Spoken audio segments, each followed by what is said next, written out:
உங்களுக்கு நிம்மதி உண்டாகுவதாக, தேவனுடைய இரக்கங்கள் அதிகமாவதாக. தேவன் என்ன சொல்கிறாங்கன்னா, நீதிமொழிகள் 28:25, கர்த்தரை நம்புகிறவனோ செழிப்பான். தேவனை நீங்கள் நம்பிட்டீங்கன்னா செழிப்பீங்க. அப்படி தான் இந்த வசனம் சொல்லுதுங்க.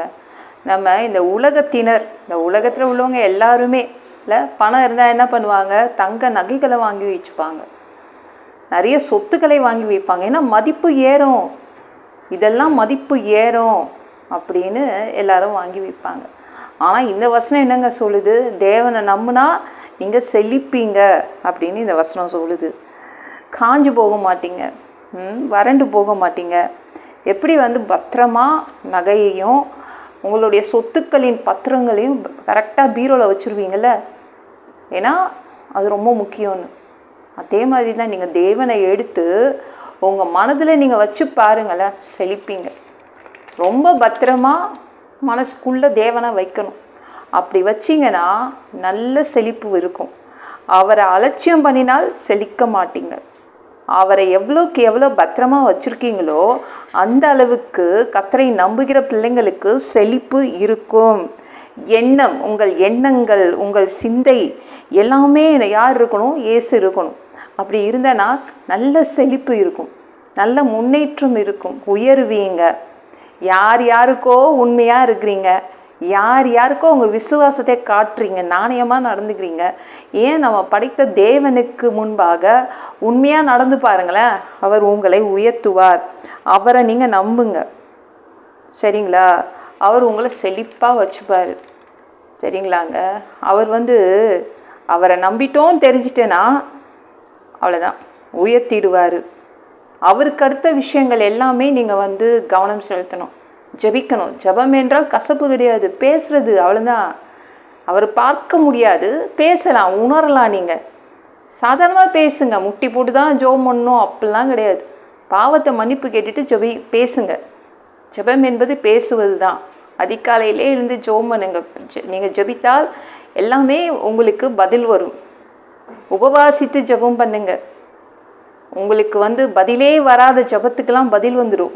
துதிக்கணும், பாட்டு பாடணும், இதெல்லாம் கவனம் செலுத்துங்களேன். நல்ல வீட்டுக்குள்ளே செழிப்பு வரும், காஞ்சி போக மாட்டீங்க. பைபிள் எப்பவும் பைபிள் எடுத்து படிச்சுட்டே இருக்கணும். எப்பவும் செல்ஃபோன் தான் எல்லாரும் கையில் இருக்கும்ல, செல்ஃபோன் இல்லாமல் யாருமே இருக்க மாட்டாங்க. அதே மாதிரி கையில் பைபிள் இருக்கணும், எப்பொழுதும் பைபிள் இருக்கணும். அப்படி இருந்தால் நீங்கள் கண்டிப்பாக செழிப்பீங்க, காஞ்சி போக மாட்டீங்க. இயேசுவை நம்புறீங்கன்னு வச்சுக்கோங்களேன், நீங்கள் அழிஞ்சு போக மாட்டீங்க. ஒன்றுமே இல்லாமல் அவர் உங்களை உட்கார வைக்க மாட்டாருங்க, நாசமாக ஆக மாட்டீங்க. இயேசுவை நம்பிட்டீங்கன்னா அவர் உங்களை நல்ல செழிப்பாக வச்சு பாருங்க. சாலமோன் என்ற ஒரு ராஜா கேட்டது ஒன்றே ஒன்று தான், ஒரே ஒரு ஜெபம் பண்ணால், ஆனால் அவன் கேட்காதையும் சேர்த்து கொடுத்தார்.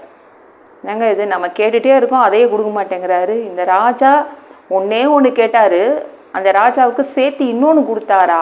அது என்ன கொடுத்தாருன்னு பாருங்களேன். 1 ராஜாக்கள் 3:13 நீ கேளாத ஐஸ்வர்யத்தையும் மகிமையையும் உனக்கு தந்தேன்.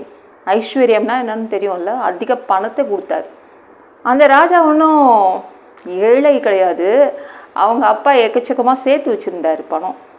ஆனாலும் எதுக்காக சாலமோனுக்கு அதிக பணத்தை கொடுத்தாருன்னா, ஐஸ்வர்யத்தை கொடுத்தாருன்னா, ஏன்னா அவன் தேவனை நம்பி வந்தான். ஒரு ராஜாவாக இருந்துட்டு தன்னுடைய சொத்துக்கள் அரண்மனையெல்லாம் நம்பலை, தேவனை நம்பிட்டான்.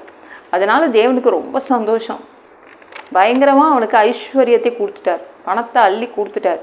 எந்த அளவுக்கு கொடுத்தாருன்னு பார்க்கலாமா? 1 ராஜாக்கள் 10:21 பான பாத்திரங்கள் எல்லாமே அவனுக்கு தங்கத்தாலே இருந்துச்சு. தங்கத்தில் டம்ளர் இருந்துச்சு, தங்கத்தில் கிண்ணம், தட்டு எல்லாம் இருந்துச்சுங்க. எல்லாமே தங்கத்தில் தான் இருந்துச்சு. இன்னொன்று போட்டிருக்காங்கங்க, அந்த 1 ராஜாக்கள் 10 என்ன போட்டிருக்காங்கன்னா, சாலமோனின் நாட்களில் எல்லாம் வெள்ளியை மதிக்கவே இல்லையாம். என்னங்க, வெள்ளியை மதிக்கலையா? அப்போ எந்த அளவு தான் வெள்ளியை மதிச்சாங்க? 1 ராஜாக்கள் 10:27 படிச்சு பாருங்களேன். வெள்ளி கற்கள் போல அதிகரிச்சான் அப்படின்னு அந்த வசனம் சொல்லுது. இப்போ ரோட்டில் எந்த தெருவில் பார்த்தாலும் கல் இருக்கும்ல, அந்த மாதிரி தான் வெள்ளி இருந்துச்சான். அப்படி சாலமோன் வந்து அவன் கீழே வாழ்ந்தாங்க பாருங்களேன், அவ்வளோ செழிப்பு கொடுத்தாரு தேவன், செழிக்க வச்சாரு. இப்போ தேவனை நீங்கள் நம்பிட்டீங்கன்னு வச்சுக்கோங்க, உங்களை நல்லா செழிக்க வச்சுருவார், அப்படியே உயர்த்துவார். சரிங்களா? நீங்கள் தேவனை நம்புங்க, அவரை பத்திரமா எடுத்து மனசுக்குள்ளே வச்சுக்கோங்க. எப்போவுமே அந்த மனசில் இருந்து அவரை எடுத்துடாதீங்க. சிந்தையெல்லாம் ஏசி ஏசி என்று இருந்தால் உங்களை அவர் வந்து காய போட மாட்டாருங்க, உயர்த்திடுவார்.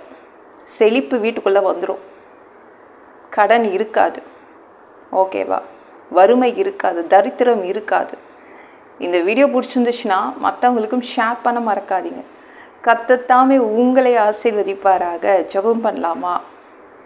அன்பு பிதாவே, உங்கள் பிள்ளைங்க உங்கள் பாதத்தில் வந்திருக்காங்கப்பா. சாமி இரக்கம் செய்யுங்க, இறங்குங்க அப்பா. உங்கள் பிள்ளைங்களை செழிப்பாக வச்சுப்பீங்க. ஏன்னா உங்கள் பிள்ளைங்க உங்களை நம்பி வந்துட்டாங்கல்ல, காயப்பட மாட்டீங்க, தரித்திரத்தில் இருக்க மாட்டாங்கப்பா. எல்லாம் பொல்லாத பிசாசுகள், ஏவல்கள், மந்திரங்கள், தற்கொலை ஆவிகள், பயத்தின் ஆவிகள், பலவீனப்படுத்துகின்ற ஆவிகள் எல்லாம் இயேசு என்ற பெயரினை கொண்டு துரத்துகிறேன். ஓடிப்போ. உங்கள் பிள்ளைங்களை ரத்த கொட்டிக்குள்ளே மறைச்சிக்கோங்க, பரிசுத்த ஆவியால் இருப்புங்க. ஞானஸ்நானம் எடுக்கணும், உங்கள் பிள்ளைங்க ரட்சிப்பீராக. இயேசுவின் காயப்பட்ட தழும்புகளால் எல்லா வியாதிகளும், எல்லா பலவீனங்களும், கேன்சர் போன்ற வியாதிகளும், மரண படுக்கைகளும் சரியாகுவதாக அப்பா. பரம்பரை வியாதிகள் சரியாகுவதாக. மனிதனாக பிறந்தா ஜீவ புஸ்தகத்தில் பேர் இருக்கணும், அப்படி இல்லைன்னா அந்த மனிதனை பிடிச்சி நீங்கள் நரகத்தில் தள்ளிடுவீங்க. தீ எரிக்கிற இடத்துல எப்படி போய் வாழ்கிறதுப்பா?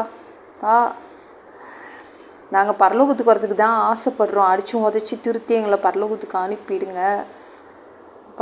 கழுவப்படாத பாவங்கள் எங்ககிட்ட இருந்துச்சுன்னா நல்லா உங்கள் திரு ரத்தத்தை கொண்டு கழுவி பரலோகத்துக்கே அனுப்பிடுங்க. எந்த ஒரு இமை பொழுது நீங்கள் வருவீங்கன்னு இயேசுவை வணங்கி வணங்கி காத்துட்ருக்கோம், பரிசுத்தமாக வாழ்ந்து காத்துட்ருக்கோம்.